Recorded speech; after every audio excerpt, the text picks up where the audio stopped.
how to understand these personalities. Imagine there is two axis lines. So one axis line, and it has sovereign energy and devoted energy. So sovereign energy is more authoritative, it's independent, it's dominant.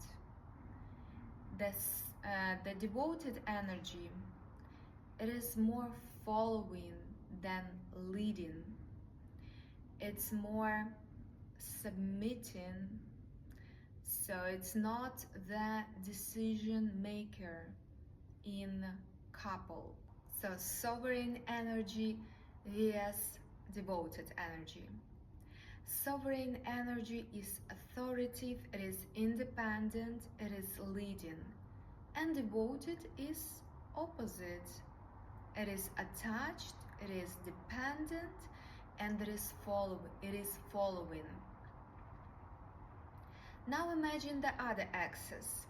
The other axis line, right? So we have two axis lines, and we have playful and grounded energy on both sides, on one side and another.